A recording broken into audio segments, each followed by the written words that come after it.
हाय nursing aspirants. आप लोग को पता होगा और जिनको नहीं पता मैं उनको बता दूं कि हमारे इंट्रेंस एग्ज़ाम को अब सिर्फ 6 महीने बाकी हैं। और एक बार आप खुद से एक बार सवाल पूछिए कि क्या हम लोगों ने जो अभी तक पढ़ा है, मैं खुद से भी अपना मतलब सवाल पूछूंगा कि क्या हमने जो अभी तक पढ़ा है या फिर जो जिस तरह से हम लोग तैयारी कर रहे हैं, क्या उसी तरह से अगर तैयारी चलती रही तो क्या हमारा एग्ज़ाम निकलेगा? ऑब्वियसली थोड़ा सा बुरा तो लगेगा, लेकिन आंसर ना ही में आएगा। क्योंकि हमें बाहर ले तो कोई पूछता है कि तैयारी कैसी चल रही है, हम तो ऐसे बोल देते हैं कि नहीं ठीक चल रहा है। लेकिन हमें खुद पता है कि हम लोग कुछ ना कुछ गड़बड़ हो रहा है, कहीं ना कहीं दिक्कत हो रहा है जिससे एग्ज़ाम में कुछ दिक्कत होगी। क्योंकि मैं एक बार का एग्ज़ाम दे चुका हूँ और ये मेरा दूसरी बार है। तो मुझे पहले जो मैंने गलती किया था वो गलती मैं दोबारा करने वाला हूँ नहीं। और फिर दोबारा हो जाएगा तो मेरे स्टडी करने का कोई फ़ायदा है नहीं। तो मैं आप लोग को वही अवेयर करने के लिए मैं वीडियो बना रहा हूँ कि आप लोग किस तरह से स्टडी करें। तो सबसे पहले बात करते हैं कि एज अ नर्सिंग एस्पिरेंट्स हमें कितने घंटे पढ़ना चाहिए।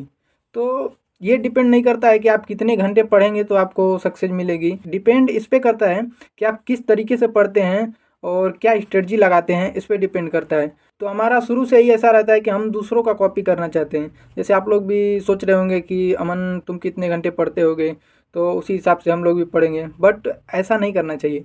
कौन कितने घंटा पढ़ रहा है इससे कोई फ़र्क नहीं पड़ता।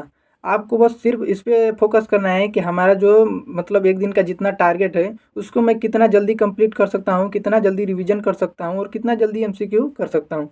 तो आप उस पे करिए। वो आपके ऊपर डिपेंड रहता है कि आप कितने घंटे में ख़त्म कर सकते हैं। 10 घंटे लगाएंगे, 8 घंटे में ही ख़त्म कर देंगे। सबका अलग अलग होता है। तो आप किसी को फॉलो करने से ज़्यादा मतलब उससे इंस्पिरेशन लीजिए कि हाँ किस तरह से वो पढ़ाई कर रहा है। बट उसको एकदम एग्जैक्ट फॉलो मत करिए कि हाँ वो सुबह में 8 बजे से 12 बजे तक पढ़ता है, फिर 2 से 6 पढ़ता है तो उसको फॉलो करें। नहीं, आपको जब टाइम मिलता है आप उस टाइम पे पढ़िए। क्योंकि सबका टाइम तो ये थोड़ी है कि एक ही टाइम पे मिलेगा, सबका अलग अलग टाइम होता है। सब लोग के घर पे कुछ ना कुछ काम रहता है। तो सबको अपना टाइम अलग से मैनेज करना पड़ता है। तो आप अपने हिसाब से टाइम टेबल पहले तो बना लीजिए कि हमें कैसे पढ़ना है, अपना दिन का टारगेट कैसे कंप्लीट करना है। और बात करते हैं सेकंड। तो सेकंड में सबसे मेन होता है हमारा रिवीजन। मतलब हमारे एग्ज़ाम का मेन जो अ, होता है कि एग्ज़ाम कैसे निकलेगा, उसका मेन रिवीजन ही होता है। क्योंकि ज़्यादातर मोस्टली लड़के ऐसा काम करते हैं कि सिर्फ लेक्चर देखते हैं, नोट्स बनाते हैं। बस लेक्चर देखो, नोट्स बनाओ।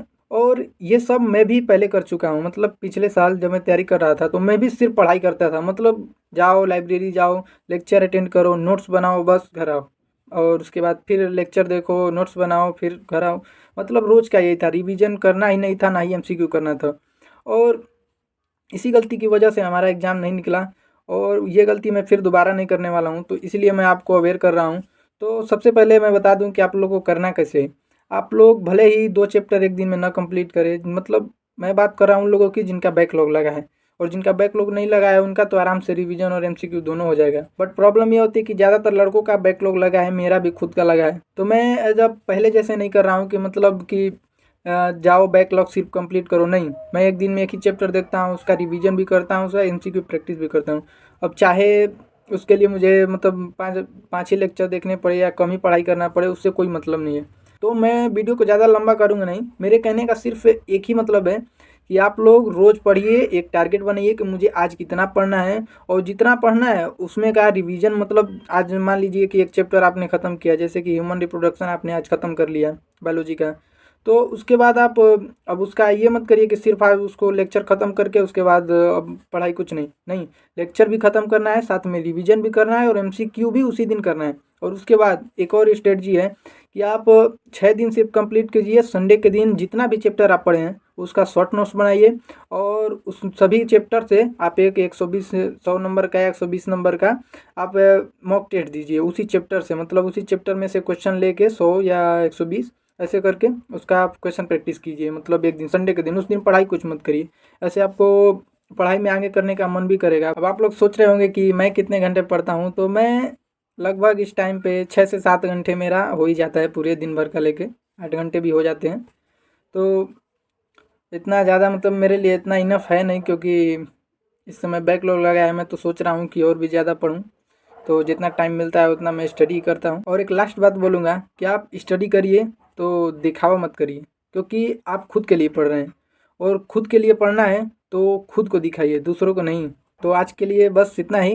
आप लोग को अगर वीडियो अच्छा लगे तो लाइक ज़रूर करना और चैनल को सब्सक्राइब भी कर लेना आगे इसी तरह से वीडियो देखने के लिए।